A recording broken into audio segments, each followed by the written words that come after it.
बागेश्वर में नशा नहीं रोजगार दो, काम नहीं अधिकार दो अभियान के तहत एक सभा का आयोजन किया गया। जनसभा में उत्तराखंड परिवर्तन पार्टी के केंद्रीय अध्यक्ष पीसी तिवारी ने बताया कि नशा नहीं रोजगार दो आंदोलन की शुरुआत 2 फरवरी 1984 को भसबीड़ा, चौखुटिया, अल्मोड़ा से हुई थी। इसका उद्देश्य नशे के दुष्प्रभावों के प्रति समाज सचेत करना और रोजगार के अवसरों की मांग करना था। पीसी तिवारी ने नशे की बढ़ती समस्या और बेरोजगारी के मुद्दे पर चिंता व्यक्त करते हुए समाज में जागरूकता फैलाने की आवश्यकता पर बल दिया। जनसभा में वरिष्ठ अधिवक्ता गोविंद सिंह भंडारी, वृक्ष प्रेमी किशन सिंह मल्ला, दलीप सिंह खेतवाल सहित अन्य लोग उपस्थित थे। सभी लोगों ने नशे के दुष्प्रभावों को बताते हुए अभियान की सराहना की, साथ ही नशा मुक्त प्रदेश बनाने के लिए अपने अपने सुझाव भी दिए।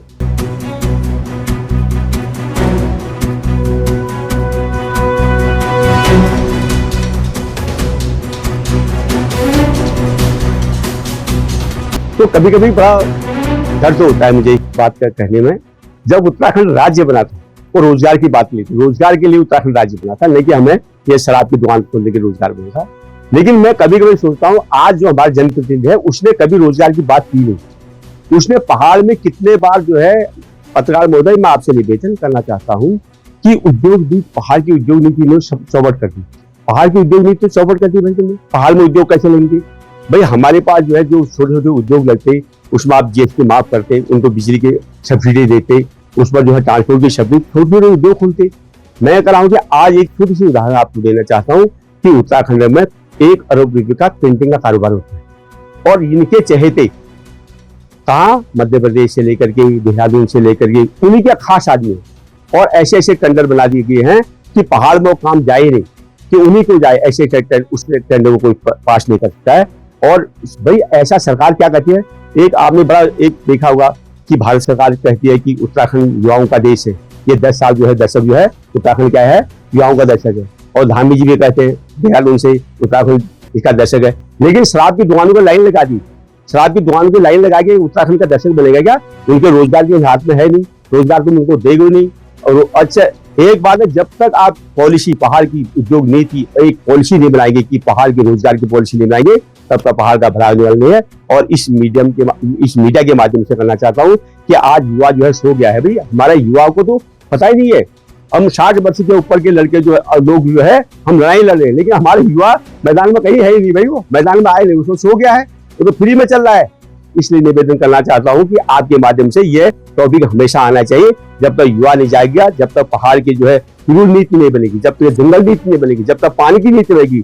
अगर पहाड़ बचाना है तो युवाओं को भी बचाना है। और अगर पहाड़ बचेगा तो देश में पानी भी बचेगा और देश भी बचेगा। ये बातों को लेकर मैं कहता हूँ कि आप पहाड़ बचाएंगे तो देश बचेगा। पहाड़ की बाधाओं को खत्म कर देंगे तो पानी भी खत्म हो जाएगा और सब लोग बेरोजगार के। धन्यवाद जी। ये कार्यक्रम आज जिला बार एसोसिएशन बागेश्वर और उत्तराखंड अधिवक्ता महासंघ के तत्वाधान में आयोजित किया गया है। इसमें सभी राजनीतिक दलों और सभी सामाजिक संगठनों के लोगों को बुलाया गया था, जिस क्रम में ये कार्यक्रम आज यहाँ पर संपन्न हुआ। कार्यक्रम की अध्यक्षता हमारे जिला बार एसोसिएशन बागेश्वर के कार्यवाहक अध्यक्ष श्री आनंद सिंह गढ़िया कर रहे हैं। हमारे बीच में आज मुख्य अतिथि के रूप में उत्तराखंड के एक बहुत ही प्रभावी ये सामाजिक कार्यकर्ता श्री चारू तिवारी जी दिल्ली से पहुंचे हुए हैं। और विशिष्ट अतिथि के रूप में श्री पीसी तिवारी जी यहाँ पर ये पहुंचे हैं, उनके व्याख्यान यहाँ पर होंगे। और इसके साथ ही हमारे सीनियर सिटीजन के अध्यक्ष श्री दलीप सिंह खेतवाल, पूर्व प्रमुख इंद्र सिंह परियार जी, वृक्ष प्रेमी किशन सिंह जी आदि सभी लोग यहाँ पर हैं। कई मतलब ऐसा है कि संगठनों के प्रतिनिधि यहाँ पर हैं। श्रीमती सविता नगरकोटी बीजेपी से यहाँ पर उपस्थित हैं। हम सब लोगों का ये मकसद ये है कि राजनीतिक दल चाहे कोई भी हो, पहाड़ रहेगा। पहाड़ का विकास करना हर एक व्यक्ति का धर्म है जो पहाड़ी है। यहाँ पर परिसीमन अब आने वाला है, लेकिन अब देखिए कि हमारी सीटें पहले ही उत्तराखंड की कम हो गई हैं और अब उम्मीद है कि यहाँ पर विधायकों की सीटें और भी कम हो जाएंगी। और इसके साथ ही जो यहाँ पर यूसीसी लागू हुआ और भू कानून के तहत भी क्या है कि हमारे देहरादून और हरिद्वार और इसके साथ ही रुद्रपुर आदि को भी इसमें नहीं जोड़ा गया है। तो ये बहुत दुर्भाग्यपूर्ण स्थिति है हमारे लिए, क्योंकि भू कानून है, अगर यूसीसी है तो वो सबके लिए एक समान रूप से लागू होना चाहिए था, लेकिन ऐसा नहीं किया गया है। तो इसके लिए एक कानून बने, हम सब लोग ये पहाड़ के हित में काम करें। और नशे का जो कारोबार फैल रहा है, अभी सुनने में आया कि कई दुकानें शराब की ओर खुलने वाली हैं, गाँव तक अब ये बागेश्वर में ही लगा, ये छोटा सा जिला हमारा बागेश्वर है। इसमें बागेश्वर बार करीब में ये कम से कम ये है 14-15 बार हमारे डिस्ट्रिक्ट में खुल गए हैं, और अब सुनने में आया कि करीब 20 बार बागेश्वर में गांव-गांव तक खुलेंगे। तो ये दुर्भाग्यपूर्ण स्थिति है। आजकल सरकार अपने 3 वर्ष के कार्यकाल का जश्न मना रही है और जगह जगह कार्यक्रम करा के यह लोगों को बता रही है हमने विकास किया, लेकिन विकास तो ठीक है अपनी जगह पर, विकास एक सतत प्रक्रिया है, लेकिन विकास के साथ साथ अगर आप विनाश के ओर ले जा रहे हैं तो समाज के लिए बड़ा अहित है। अभी बागेश्वर में 2 दिन पहले एक दुर्भाग्यपूर्ण घटना हुई। 15 साल के एक बच्चे को थोड़ी देर पहले कॉल आया और उसकी किसी नशे के व्यापारी का कि भाई इतने रुपये लेके आओ, और उसके तत्काल बाद उसके पिताजी का हमने संदेश सुना कि वो 5 मिनट बाद ही उसने आत्महत्या कर दी। ऐसी कई घटनाएं दुर्भाग्यपूर्ण है। तो इसलिए हम इस चीज को कैसे, मतलब ऐसा है कि हम इस परिस्थिति से निपटें, इसके लिए एक अभियान है और सारे प्रदेश में हम इस अभियान को प्रारंभ करने जा रहे हैं और हमें उम्मीद है आज की यह बैठक बहुत सफल रही है। देखिए 40 साल पहले नशा नहीं रोजगार दो काम का अधिकार दो जन आंदोलन शुरू हुआ था हमारे गांव बसडीड़ा से, और हम देखते हैं कि 40 सालों में ये आंदोलन, ये नारा बहुत ज्यादा सामयिक हो गया है। आज नशे की समस्या विकट हो गई है और बेरोजगारी भी, भयंकर बेरोजगारी से हमारा पूरा समाज जूझ रहा है। उत्तराखंड की खेती किसानी चौपट हो गई है। उत्तराखंड में तमाम जो रोजगार अग्निवीर आ गया है, तमाम रोजगार ठेकेदारी प्रथा के रोजगार हैं, और बड़ी बड़ी कंपनियां और जो यहाँ पर आ रही हैं उन्होंने उत्तराखंड के जो एक हिमालयन विकास की जो अवधारणा थी उसको खत्म कर दिया है। तो इस सब के खिलाफ आज लड़ना जरूरी है और उत्तराखंड की अस्मिता के लिए का एक संघर्ष है, और इसमें पूरे उत्तराखंड में सामाजिक राजनीतिक कार्यकर्ताओं से एक विमर्श चल रहा है और उसके बाद कैसे उत्तराखंड को एक बेहतर उत्तराखंड बनाया जाए और कैसे हम अपने दुश्मनों से, जो नशे के सौदागर हैं, जो हमारी रोजगार छीन रहे हैं, जो हमारे लोकतांत्रिक अधिकारों को छीन रहे हैं, उन सब के खिलाफ कैसे लड़ाई लड़ी जाए, इस पर एक विमर्श हो रहा है। और हमें उम्मीद है कि आने वाले वक्त में हम लोग नशे के तस्करों के खिलाफ, नशे की सरकार के खिलाफ, और उसके अलावा बेरोजगारी को, जो रोजगार को मूल अधिकार बनाने की बात हम सरकार से कहते हैं। हमने यूसीसी नहीं मांगा था, हमने कहा था कि भाई रोजगार को मूल अधिकार बनाइए और दुकान मत खोलिए।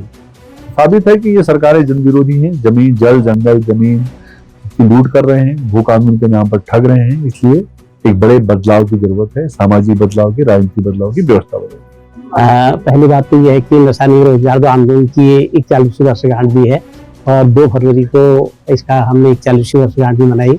तो नशा नहीं रोजगार दो का मतलब 70 के दशक और 80 के दशक में इतना बड़ा अभियान था कि जब पूरे पहाड़ नशे चपेट में था, तो उसमें लोगों ने एक अभियान चलाया जिसमें 1984 में नशा नहीं रोजगार दो आंदोलन चला। तो उसमें सब लोगों ने कहा कि इस पहाड़ को आप नशे में क्यों धकेल रहे हो, उसकी जगह हमको रोजगार चाहिए, हमारे लोगों का भविष्य चाहिए। दुर्भाग्य से हमने एक बड़ा आंदोलन चलाया पूरे राज्य में, हमारी 42 शहादतें हुई, जिसमें हमारी 2 बहनें बेलमती चौहान और हंसा जहाँ इनकी अपनी शहादत दी, और उत्तराखंड राज्य बना 25 साल भी हो गए।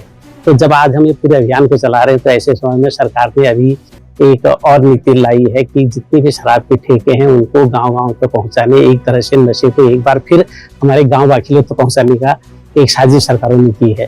तो ऐसे समय में पूरे उत्तराखंड में जहां लोगों को बड़े रोजगार की जरूरत है, जहां लोगों को अपने भू कानून की जरूरत है, जहां लोगों को अपने जल, जंगल, जमीन को सुरक्षित करने की जरूरत है, प्राकृतिक संसाधनों को संरक्षित करने की जरूरत है, हिमालय को बचाने की जरूरत है, वहाँ पर सरकारें हमको नशा परोस रही हैं। तो इसलिए इस अभियान का सबसे बड़ा मुख्य उद्देश्य ये है कि हम एक बेहतर उत्तराखंड और एक बेहतर हिमालय के सपने को कैसे साकार कर सकते हैं। इसके लिए जन अभियान चले और उसमें लोग नशे के आलोक में उत्तराखंड की तमाम समस्याओं को देखें। नशे का मतलब सिर्फ शराब पीना नहीं है। जब हम आज से जब 41 साल पहले हम नशे की बात करते, नशे का प्रतिकार कर रहे थे, तो नशे के प्रतिकार में हमारा एक नारा था बड़ा जबरदस्त, वो ये था कि जो शराब पीता है वो परिवार का दुश्मन है, और जो शराब बेचता है वो समाज का दुश्मन है, और जो शराब बिकवाता है वो राष्ट्र का दुश्मन है। तो हम ये कहना चाहते हैं जो शराब बिकवा रहे हैं वो कौन लोग हैं? सरकार बिकवाने वाले वो लोग हैं जो अपने को राष्ट्रभक्त कहते हैं, जो अपने को राष्ट्रवाद का सबसे बड़ा प्रवक्ता कहते हैं, वो लोग इस शराब को परोस रहे हैं। तो हमको देखना पड़ेगा कि वास्तव में उत्तराखंड में भी जो शराब की नीतियों को लाकर घर घर में शराब पिलाने वाले लोग हैं और पहाड़ को कैसे शक्ति विकसित कर रहे हैं, तो उसके खिलाफ ये अभियान है। तो ये अभियान हम सब लोगों को एक जन जागरण के रूप में हम लोग चला रहे हैं, और वो तमाम समस्याओं को संबोधित करे और तमाम समस्याओं के लिए बड़ा जन आंदोलन बने, यही इसका उद्देश्य है।